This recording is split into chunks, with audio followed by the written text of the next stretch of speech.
کہ عمران خان کے خلاف معاملات تیزی سے آگے بڑھ رہے ہیں، اور جس طرح کہ کل عطاء اللہ تارڑ صاحب نے پریس کانفرنس کی کہ ایف آئی اے نے تحقیقات آگے بڑھائی ہے اور ہم جلد ہی ریفرنس دائر کریں گے فارن فنڈنگ کے حوالے سے، اس پوری یعنی الیکشن کمیشن کے فیصلے کی روح سے. تو یہ پریس کانفرنس بذات خود ایک بڑا اعلان ہے کہ عمران خان کی پریشانی کس طرح بڑھنے جا رہی ہے، کیونکہ پریس کانفرنس کا مطلب یہ ہے کہ ایف آئی اے کو اندازے سے زیادہ کامیابی ملی ہے، اور یہ حکومتی ذرائع نے بتایا، ایف آئی اے کے ذرائع بھی یہ کہہ رہے ہیں کہ ہمیں جتنی امید تھی اس سے زیادہ ہمیں ثبوت مل گئے ہیں، تو اب ہم ریفرنس پیش کرنے کی پوزیشن میں آ گئے ہیں. ریفرنس کب پیش کیا جائے گا ابھی واضح نہیں ہے، لیکن اس کا اعلان کا مطلب یہ ہے کہ اب ریفرنس جو ہے وہ کم سے کم اس مرحلے میں ضرور آ گیا ہے کہ جس کے بعد یہ پریس کانفرنس کر دی جاتی. اور عمران خان کے خلاف ثبوت ہر روز مل رہے ہیں. وہ سائمن صاحب جو ہیں فائنانشیل ٹائمز کے، انہوں نے کل پرسوں مزید 2-3 اکاؤنٹس کا ذکر کیا کہ یہ رقم لائی گئی پاکستان میں میڈیا پر خرچ کی گئی. تو اس سے یہ بھی پتہ چل گیا کہ کیوں میڈیا میں عمران پرستی کا ایک ریلا آیا ہوا تھا جو اب کچھ تھم گیا ہے. تو وہ ظاہر پیسے بہت لگائے گئے تھے، اور ان کے پاس پیسے کی کمی نہیں. اب آپ دیکھیں کہ ہر روز ایک جلسہ ہو رہا ہے، ہر روز ایک جلسہ ہو رہا ہے، اور ایک جلسے پر کتنا پیسہ خرچہ آتا ہے. پی ٹی آئی کے جلسے پر تمام پارٹیوں سے زیادہ خرچہ ہوتا ہے ایک جلسے کا. تو عمران خان کو اس کا بھی خوف ہے، اور وہ شوکت ترین اور وہ جو پشاور کا ہے، کیا نام ہے اس کا، تیمور جھگڑا، اور پنجاب کا محسن لغاری کو تو شاید کچھ نمبر رعایت کے مل جائیں، لیکن ان دونوں کے خلاف رگڑا لگانے کا ڈن کیا جا چکا ہے، اور یہ کیس بھی عمران خان کی طرف بڑھے گا. اس سے پہلے شہباز گل کا بھی کیس بھی چل رہا ہے. تو اس کے علاوہ مزید بہت سارے کیس جو ہیں وہ عمران خان کی گردن دبوچنے کے لیے تیار ہیں. تو اب عمران خان کو بھی اس بات کی سمجھ آنا شروع ہو گئی ہے کہ اب یہ تو ہو نہیں سکتا کہ ادھر سے ایک کیس آئے اور ادھر سے وہ عدالت اس کو فارغ کر دے، اور جو ریفرنس ہے اس کو تو رد کرنا بہت ہی مشکل ہے، اس لیے کہ یہ صدارتی ریفرنس کا جب سپریم کورٹ سماعت کرے گی تو وہ 3 رکنی بینچ نہیں ہوگا، بڑا بینچ ہوگا. اور یہ بڑا بینچ ہونے کا مطلب آپ کو بھی پتہ ہے، عمران خان کو بھی پتہ ہے.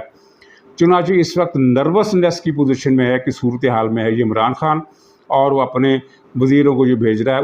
ان کا خیال ہے کہ ظاہر حکومت ایک معاشی بحران میں پھنسی ہوئی ہے، عدم استحکام کسی کیفیت ہے، اور ایک بے یقینی کی فضا اگرچہ اتنی نہیں ہے جتنی عمران خان نے پہلے پیدا کر دی تھی، لیکن بہرحال صورتحال اس طرح کی تو ہے کہ ایک افواہ پھیلتی ہے تو وہ پھیلتی چلی جاتی ہے، اور اس کی وجہ سے پھر سرمایہ کاری پر بھی منفی اثر پڑتا ہے. مثلا کوئی صاحب اٹھ کر کہہ دیتے ہیں کہ جناب ڈن ہو گیا کہ جنوری میں حکومت کی چھٹی ہو جائے گی، حالانکہ ایسی کوئی بات نہیں ہوئی. بعض اوقات ایسی خبریں کسی کی طرف سے کسی اور مقصد کے لیے بھی پھیل کی جاتی ہے. مقصد یہ نہیں ہوتا کہ حکومت کے پاؤں ہلانے ہیں، حکومت کے نیچے سے قالین کھینچنا ہے، بلکہ کسی اور جگہ کوئی میسج دینا مقصد ہوتا ہے، کوئی اس طرح کی بات. لیکن جب تصدیق کرائی گئی تو پتہ چلا کہ ایسی کوئی بات نہیں ہے، بلکہ معاملہ تو اگلے سال اگست سے بھی آگے کو جا سکتا ہے. تو یہ عمران خان کی فرسٹریشن ہے، جس میں اس نے کل فیصل آباد کے جلسے میں فوج پر فرنٹل اٹیک کر دیا، اور یہ کہا کہ اپوزیشن جو ہے وہ اس لیے الیکشن نہیں چاہتی کہ نومبر میں وہ اپنی مرضی کا آرمی چیف لانا چاہتی ہے، کیونکہ اس سے خطرہ ہے. آپ یہ ویڈیو سن لیجئے، بلکہ آپ نے سن لی ہوگی، میں نے ریکارڈ کے طور پر اس کے ساتھ لگا دی ہے. اور یہ دونوں زرداری اور نواز شریف، ان کی پوری کوشش ہے کہ ایسا آرمی چیف آئے جو یہ اپنا کوئی فیورٹ لے کے آئے. یہ اپنا آرمی چیف لانا چاہتے ہیں کیونکہ پیسہ انہوں نے چوری کیا ہوا ہے. یہ ڈرتے ہیں کہ یہاں کوئی تکڑا آرمی چیف آ گیا، ایک محب وطن آرمی چیف آ گیا تو وہ پوچھے گا ان سے. تو اس ڈر سے یہ بیٹھے ہوئے ہیں کہ یہ دونوں مل کے اپنا آرمی چیف اپوائنٹ کریں گے. کسی صورت اس ملک کی تقدیر ان کے ہاتھ میں نہیں ہونی چاہیے. اس ملک کا آرمی چیف میرٹ کے اوپر ہونا چاہیے. جو سب سے میرٹ پہ ہے اس کو آرمی چیف بننا چاہیے. کسی کی پسندیدہ آرمی چیف نہیں ہونا چاہیے، کسی کا فیورٹ نہیں ہونا چاہیے. تو اس میں وہ کہتے ہیں کہ اپوزیشن جانتی ہے کہ اگر کوئی محب وطن آرمی چیف آ گیا تو پھر یہ کرپشن وغیرہ پکڑ لے گا اپوزیشن کی، اس لیے وہ ڈرتی ہے. اب یہ فکرہ اس نے سوچ سمجھ کر بڑے پلان کے ساتھ یہ فکرہ کہا ہے اور یہ سوچ کر کہا ہے یہ اس کا یہ آخری ہتھیاروں میں سے ایک ہے، اور جو کہ ٹھوس ہو گیا، ٹھوس اس طرح ہو گیا کہ اس نے عمران کی سیاسی موت کا جو فاصلہ تھا وہ اور بھی کم کر دیا، کیونکہ اس بیان کا مطلب سیدھا یہ ہے کہ فوج کے سینئر جرنیل، یعنی آرمی چیف بننے کے جو امیدوار ہوتے ہیں وہ سینئر موسٹ جرنیل ہوتے ہیں، سب لیفٹیننٹ جنرل ہوتے ہیں، اور ان میں سے بھی جو میرٹ پر آگے ہوتے ہیں، جن کی گنتی سینیارٹی کے لحاظ سے کسی نے 9 کی لسٹ بنائی ہوتی ہے، کسی نے 7 کی لسٹ بنائی ہوتی ہے، کسی نے 6 کی لسٹ بنائی ہوتی ہے۔ تو اس کا مطلب یہ ہے کہ فوج کی سینئر موسٹ قیادت جو ہے اس میں غدار بھی ہیں، ان میں محب وطن نہیں ہیں۔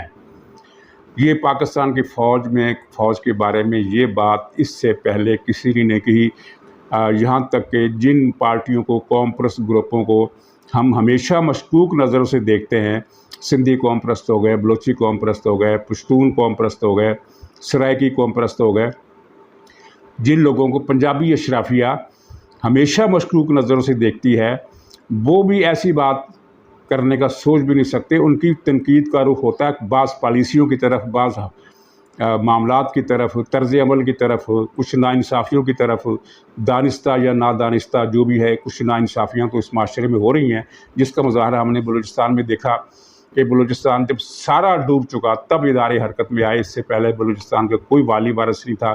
1 مہینے میں کتنے لوگ مرے، یہ اعداد و شمار بھی چھپانے کی کوشش کی جا رہی ہے۔ بلوچستان میں تو ملیا میٹ ہو گئی ہیں آبادیاں۔ تو 1 مہینے کے بعد ادارے حرکت میں آئے، تو اس کا مطلب یہ ہے کہ چھوٹی قوموں کو کچھ جائز شکایات ہیں، لیکن کبھی کسی قوم پرست جماعت نے یا مولانا فضل الرحمان کی جماعت نے، جو ہر طرح کی تنقید کر ڈالتی ہے کسی اندیشے خوف کے بغیر، اس نے بھی یہ نہیں کہی کہ فوج کے جرنیل غدار ہوتے ہیں۔ اس فکرے کا مطلب اس کے سوا کچھ اور ہے ہی نہیں کہ ایک جنرل محب وطن ہے اور اس کا نام ہے جنرل فیض۔ جنرل فیض کے علاوہ جتنے بھی ہیں، جو بھی آئے گا وہ اس کے مطابق نقل بکواس نہ باشد۔ تو اس نے جو بکواس کی ہے وہ یہ ہے کہ اگر جنرل فیض کا نام نہیں لیا، لیکن ظاہر ہے وہ جب کہتا ہے کہ محب وطن جنرل، تو اس کی مراد صرف فیض سے ہوتی ہے۔ تو وہ یہ کہہ رہا ہے کہ فیض کے علاوہ جو بھی آئے گا وہ غدار ہوگا پاکستان کا۔ جس ملک کا ایک بڑا لیڈر حالات کی خرابی سے، ملک کی بدقسمتی سے، ایک ایسے آدمی کو ہمیں لیڈر کہنا پڑ رہا ہے جو سائیکو بھی ہے، جو ریٹارڈڈ بھی ہے، اور جو کرپٹ بھی ہے، اور جس کے بارے میں کیا کہا جا سکتا ہے کہ جس کا اخلاقی دیوالیہ پن ایسا ہے کہ ابھی آپ نے وہ ویڈیو بھی سن لی ہوگی، کئی حوالوں سے 2 سینئر موسٹ صحافیوں نے جیو گروپ کے، انہوں نے ویڈیو میں بتایا کہ جب یہ وزیر اعظم تھا تو یہ F7 میں ایک فنکشن پارٹی میں گیا جو خاص اس کے لیے سجائی گئی تھی، اور انہوں نے تو خیر الفاظ استعمال کیے کہ لوڈو وغیرہ کھیلا، لیکن زومانے انداز میں۔ تو اس نے نہیں دیکھا کہ یہ لوگ یہاں کیمرے والے بھی موجود ہیں، اور یہ نشہ بہت زیادہ تھا، کیونکہ یہ جو ہائی پوٹینسی منشیات ہوتی ہیں، شراب کی بات نہیں کر رہا، شراب میں تو کچھ بھی نشہ نہیں ہے ان چیزوں کے مقابلے میں جو یہ محسوس کرتے ہیں۔ تو وہ جو ڈرگز ہوتی ہیں ان کا نشہ اس طرح کا ہوتا ہے کہ آدمی ہوش و خرد سے بالکل بیگانہ ہو جاتا ہے۔ آپ نے عوامی سطح پر بھی یہ دیکھا ہوگا کہ جو لوگ بھنگ پی لیتے ہیں، وہ ان کے اوپر سے جہاز گزر جائے تو وہ ان کو جنبش نہیں ہوتی، اور اگر ان کے پاس مکھی آ جائے تو وہ کہتے ہیں ہوائی جہاز آ گیا۔ تو اس کیفیت میں اس نے کچھ ایسی حرکات وہاں کر ڈالی جس کی توقع نہیں کی جا سکتی تھی، اور جس کی ویڈیو اگر کسی سینما میں چلا دی جائے تو اس سینما کو سیل کر کے مالک کو گرفتار کر لیا جائے گا کہ یہ تم نے کیا چلا دیا، یعنی ایسی ویڈیو ہے اس کی۔ تو اس طرح کے کردار کے آدمی کو ہمیں لیڈر کہنا پڑ رہا ہے۔ بہرحال اس طرح کے لیڈر جو ظاہر عالمی سطح پر اس کا ایک نام بن گیا ہے کہ بڑا لیڈر ہے پاکستان کو، اور اسے ابھارا بھی جا رہا ہے کہ بہت بڑا لیڈر ہے یہ پاکستان کی، اور عوام کا ایک طبقہ اس کا حامی بھی ہے۔ تو جب ایک لیڈر کا یہ بیان پوری دنیا میں نشر ہوگا کہ پاکستان کی فوج کی ہائی کمان میں جو سینئر موسٹ ہائی کمان ہے، یعنی ہائیسٹ کمان جو ہے، اس میں کئی جرنیل جو ہیں وہ غدار ہیں، تو اب یہ کیا میسج جائے گا؟ ایسی بات کبھی آپ نے بھارت سے بھی سنی کہ بھارت میں کسی ساؤتھ کے کسی ناراض دھڑے نے یا آسام کے کسی ناراض دھڑے نے یہ کہا ہو کہ آرمی کا فلانا جنرل اور فلانا جنرل جو ہے وہ غدار ہے؟ ایسا الزام دنیا میں کسی ملک کی کسی لیڈر نے کسی فوج پر نہیں لگایا جو اس نے پاکستان کی فوج پر لگا دیا ہے۔ تو اس کے پیچھے وہی مایوسی تھی اور فیصل آباد کا جلسہ جو تھا وہ اپنی جگہ مایوس کن تھا. ایک چھوٹے سے اسٹیڈیم میں انہوں نے جلسہ کیا کیونکہ انہیں اندازہ ہو گیا تھا کہ فیصل آباد میں وہ پوزیشن نہیں ہے جو گجرات میں تھی. گجرات میں کیا پوزیشن تھی وہ میں 2 فکروں میں ابھی عرض کرتا ہوں. تو وہ چھوٹا سا اسٹیڈیم بھی ان سے نہیں بھرا جا سکا. اس جلسے کی بھی فرسٹریشن ہوگی اور کچھ نشہ بھی اس نے کیا ہوگا اور کچھ پہلے سے بھی سوچ کر آیا ہوگا کہ میں نے فرنٹل اٹیک آج کرنا ہے.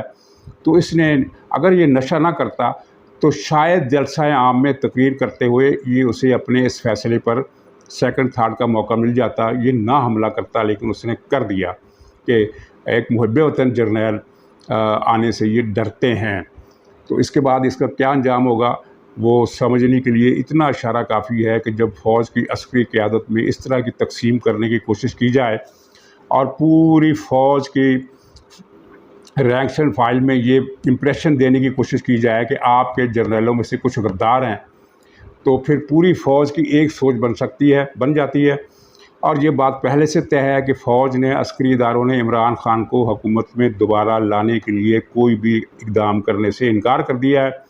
تو اب وہ اس فیصلے میں یکسو ہو جائیں گے, بلکہ ایک رد عمل بھی آئے گا اور وہ رد عمل اس کے لیے بڑا خطرناک ہوگا.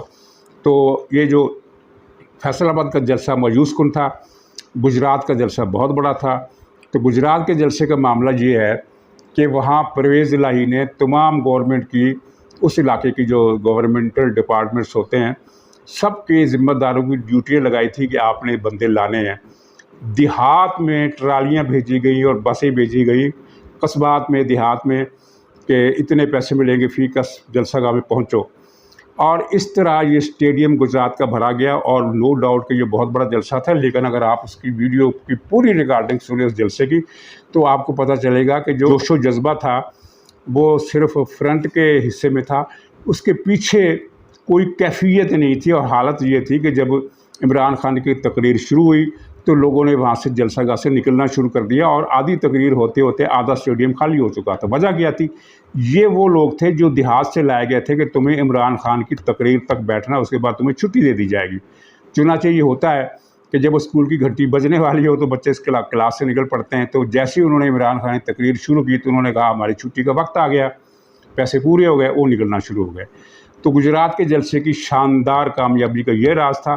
فیصل آباد میں اس طرح سے بندوبست نہیں کیا گیا. گجرات میں اس لیے کیا گیا کہ وہ پرویز الہی کا شہر تھا, انہوں نے دنیا پر بھی اپنا سکہ جمانا تھا اور عمران خان پر بھی اپنا سکہ جمانا تھا, تو وہ ہو گیا. تو اس کے علاوہ جو بہاولپور کا جلسہ ہوا وہ درمیانی سطح کا اچھا جلسہ تھا, لیکن بہت بڑا گجرات جیسا جلسہ وہ نہیں تھا. فیصل آباد میں آ کر یہ پھر ذلیل ہو گئے. ذلیل اس طرح ہو گئے کہ اسٹیڈیم جو تھا, آدھا اسٹیڈیم پھر بھی خالی تھا اور جو سیڑھیوں پر لوگ تھے وہ بھی نہیں تھے. صرف گراؤنڈ کا آدھا یا آدھے سے کچھ زیادہ حصہ بھرا ہوا تھا اور اسی کو یہ فوکس کر رہے تھے. گراؤنڈ کے پیچھے جو کیفیت تھی وہ تو انہوں نے دکھائی ہی نہیں. ناظرین, مذہبی کارڈ پر میں زیادہ بولنا چاہتا تھا لیکن یہ پھر پروگرام لمبا ہو جائے گا. مختصر یہ ہے کہ مذہبی جماعتوں پر یہ ہمیشہ الزام لگتا رہا ہے کہ وہ مذہبی کارڈ استعمال کرتے ہیں. مثلا جماعت اسلامی کے بارے میں کہا جائے گا کہ وہ صالحین کی حکومت لانا چاہتی ہے, دوسروں کو وہ صالح نہیں سمجھتی, اپنے جیسا, اس طرح کی باتیں. اب بریلوی پر الزام لگتا ہے کہ وہ توہین رسالت کا کارڈ جو ہے اپنے مخالفوں پر استعمال کرتے ہیں. جمعیت علماء اسلام پر یہ الزام ہے کہ وہ نظام شریعت کا کارڈ استعمال کر کے ختم نبوت کا یہ سیاسی فائدے حاصل کرتے ہیں. مذہبی جماعتوں کو بھی اس طرح کے کارڈ استعمال نہیں کرنے چاہیے, لیکن ایک لاجک ہے ان کے ہاں, کیونکہ ان کا منشور ہے کہ ہم نے یہ نظام لانا ہے, تو وہ اس کے حساب سے آگے چیزیں چلتی ہیں. لیکن ہم نے دنیا کی تاریخ میں پہلی مرتبہ دیکھا کہ ایک راسپوتین سے بھی زیادہ بد کردار آدمی مذہبی کارڈ استعمال کر رہا ہے. یعنی جس کی پوری زندگی, اب یہ جو تازہ واقعہ ہوا ہے F7 میں, جس کو لوڈو کھیلنے سے سینئر صحافی نے تعبیر کیا ہے, اس کی تفصیلات ایسی شرمناک ہیں کہ اگر کوئی سنائے تو سامنے بیٹھے ہوئے شریف آدمی کے کان سرخ ہو جائیں گے. تو اس کردار کا آدمی جس نے پوری زندگی جھوٹ بولنے کے علاوہ کچھ کیا ہی نہیں, جو ساری عمر جوا کھیلتا رہا, جس نے ہر طرح کی کرپشن کی اور پورے پاکستان سے کرپٹ افراد کی کریم اکٹھی کر کے ان کی پی ٹی آئی بنائی. پی ٹی آئی میں یہ کرپشن کا ایسا گڑھ ہے کہ ایسا حمام ہے کہ اس میں اگر آپ کسی کو بھی دیکھیں تو وہ وہاں وہ جو بھی ہے وہ 52 گز کا راون ہے. ہر راون یہاں 52 گز کا ہے, کوئی کم نہیں ہے. سب ماشاءاللہ یہ جو ابھی لندن سے